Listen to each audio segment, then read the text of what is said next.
In this segment, Stephanie Miller is joined by Dean Obeidallah. Together, they bring us the latest from the Trump trial as well as Capitol Hill. Now, I was talking about Trump urging his supporters to protest at local courthouses all over the country, just like pro-Palestinian protesters. I was explaining the difference that in the scenario, he is Netanyahu. But what I mean... I'm going. I'm bringing the shawarma. Let's go to the courthouses for Trump. That's shawarma for Trump. It's going to be amazing. He is so pathetically needy. He feels left. He's watching the protests for Palestinian humanity. He's going, where are my protests? Why am I not getting that? He doesn't criticize any of it. He's not getting into, is it there anti-Semitism or not? He just wants people to idolize him and protest for him. It is so pathetic. Oh, my God. Regardless of what you think of every aspect of the issue, Dean, they're protesting a genocide against innocent people. He is guilty. He's trying to compare himself. I mean, what is it this week? He was Jesus and Mandela last week, I think. I mean, it's... I mean, you made a good point. You were talking about... I did? What? You always do.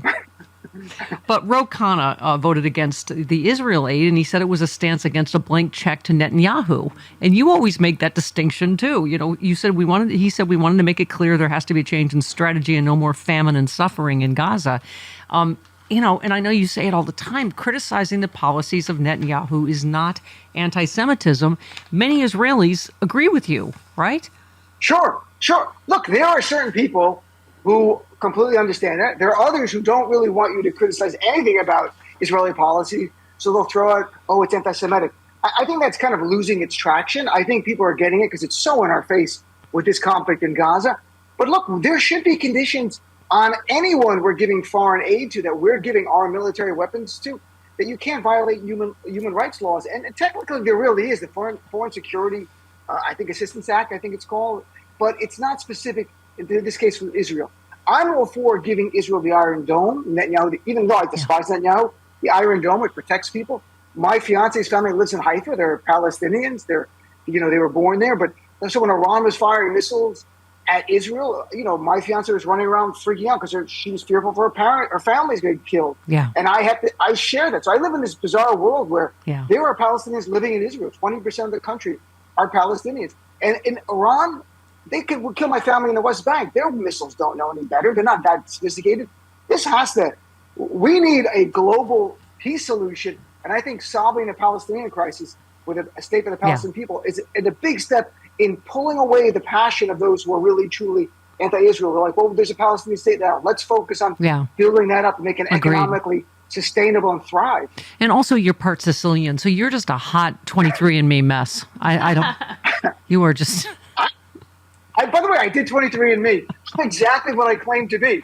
I'm exactly half Palestinian, half Sicilian. The difference is my Arab side is all spread out from from middle Africa through Saudi. The Italian side, they just put the lawn chair down in Italy like we're here. All right. Now, take your lawyer hat off, put your Muslim hat on for the most, the most confusing hate tweet I've gotten about the show recently. William tweeted this morning, sad to see that you have Palestinian genocide denier Dean on. Why do you hate the Palestinians so much? So I don't, that's very confusing, but so are all of the politics surrounding this whole... I have to get your take on, Avi. There's a lot going on at Columbia, my alma mater, USC. Right.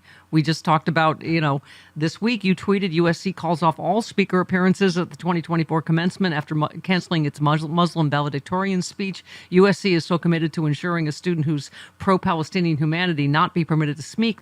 They've now canceled all speakers. This is like white supremacists during Jim Crow, who instead of following court orders allowing black people to use public pools, they closed the pool to all. I said that I, think she should be allowed to speak. But, clearly security is becoming a concern. I know we're in your backyard over there in Columbia. The difference to me, Dean, is you've always been a very strong voice against anti-Semitism. Obviously, as a Palestinian, that's been very powerful, that there is a difference between protest and standing up for Palestinians and anti-Semitism. What's your take on what's happening on campuses? Well, I think this is a human issue. We should all stand up against hate.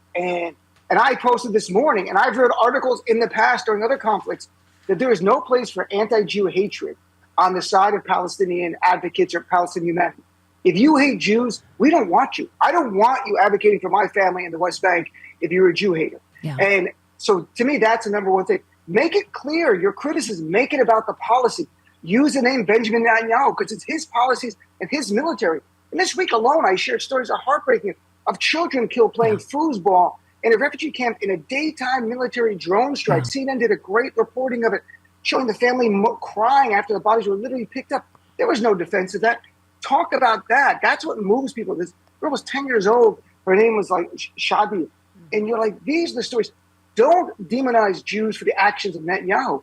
I think some younger people just don't know enough. I mean, honestly, because they hear Israel and they hear Jewish state and they might think there's some connection between the two.